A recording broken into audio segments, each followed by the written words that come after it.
umaga mga bata.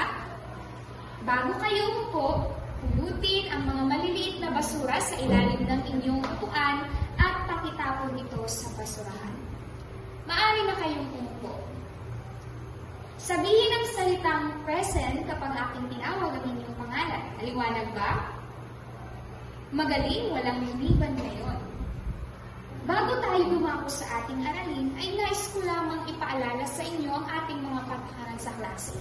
Naaalala niyo pa ba ang mga ito? Magaling. Narinig niyo na ba ang panghalip panausong? Gusto niyo ba ituro ko ito sa inyo? Sige, makinig ng mabuti.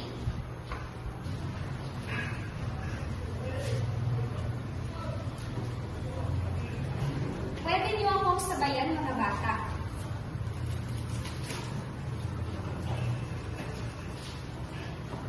Ako, ikaw, tayo, kami, siya, kayo. Ako, ikaw, tayo, kami, siya, kayo. Ako, ikaw, tayo, kami, siya, kayo. Pangalit na panahon, la la la, ito ay pamalit sa ngalan ng tao. Ito ay panglilis sa pangalan ko.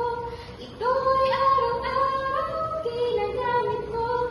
Ako, ikaw, tayo, kami, siya, kayo. Wow, ang ganda naman pala ng mga boses ng mga mag-aaral ko sa pangkat na ito. Base sa narinig ninyong liriko ng kanta, ano ang mga nakita o naalala ninyo?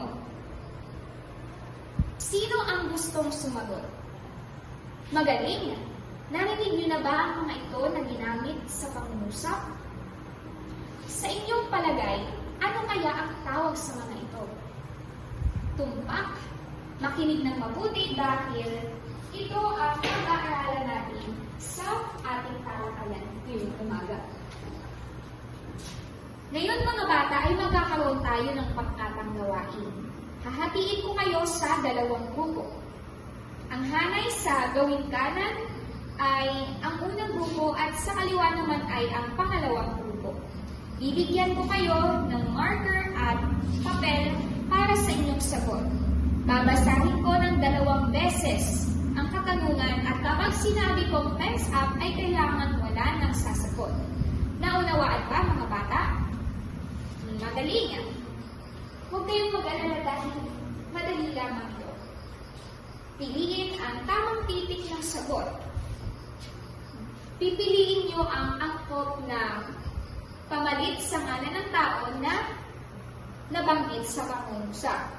Para sa unang bilang, humanda. Si Nena at Totoy ay laging naghuhugas ng kanilang mga kamay. Letter A, sina. B, ako.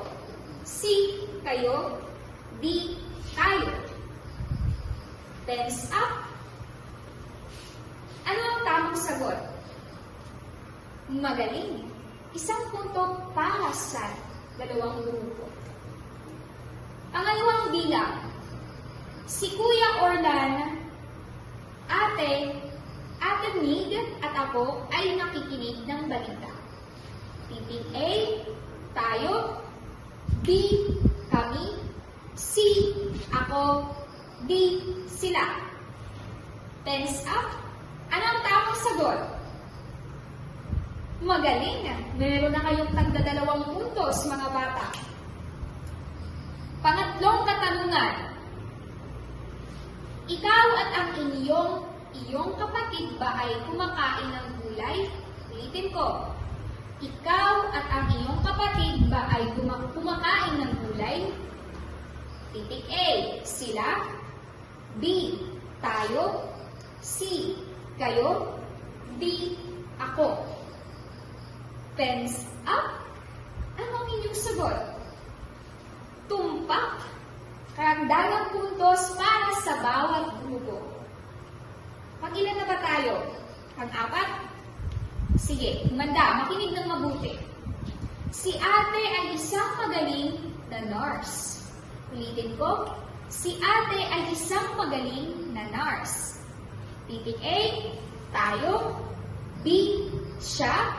C, kayo. D, ako. Tense up. Ano ang tamang sagot? Magaling na naman! Nakuha ninyo! Okay, para sa panghuling bilang. Ako, ikaw, at ang mga tao ay kailangang manatili sa ating mga tahanan. Ano kaya ang maaaring ipalit dito sa ako, ikaw, at ang mga tao? Ay kailangang manatili sa ating mga tahanan. Makinig. Titik A, tayo. B, siya. C, kayo. D, ako. Ulitin ko. Titik A, tayo. B, siya. C, kayo. D, ako. Pens up. Tatingin nga ng inyong mga sagot. Mahusay mga bata. Nakuha ninyo ang 5 puntos. Okay mga bata, maaari na kayong bumalik sa inyong upuan. Ngayon, tatalakayin na natin ang ating paksa sa umagang ito. Ang mga salitang ginamit sa pamalit sa ngalan ng tao ay tinatawag na panghalit panahon. Bigkasin nga ninyo ulit mga bata. Magaling. Halimbawa,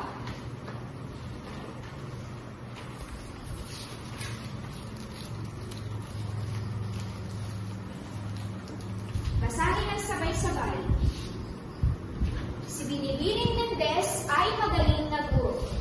Siya ay masipag at matyagang nagtuturo sa amin. Ano ang pangalan na nabanggit sa pangungusap? Binibining Mendez. Magaling. Ngayon, ano naman panghalit panahon ang ipinalit sa pangalang Binibining Mendez? Ano? Okay, siya. Siya ay masipag at matyagang nagtuturo sa amin. Ang siya ay makikita natin sa pangalawang pag-at ng pangungusap. Merong 3 panauhan ang panghalit panao. Ito ay ang unang panauhan, ikalawang panauhan, at ikatlong panauhan. Sa unang panauhan, mga bata, basahin ng sabay-sabay. Unang panauhan, humahalili sa ngalan ng taong nagsasalita o kasama sa pangkat. Halimbawa, basahin mga bata. Umuwi na ang makulit kong aso. Asan dito ang panghalit panao na ipinalit sa ngalan ng tao? Magaling. Ang panghalit dito ay ko. Ito ay humahalili sa ngalan ng taong nagsasalita o kasama sa pangkat. Pangalawang halimbawa. Sino ang gustong magbasa? Salamat.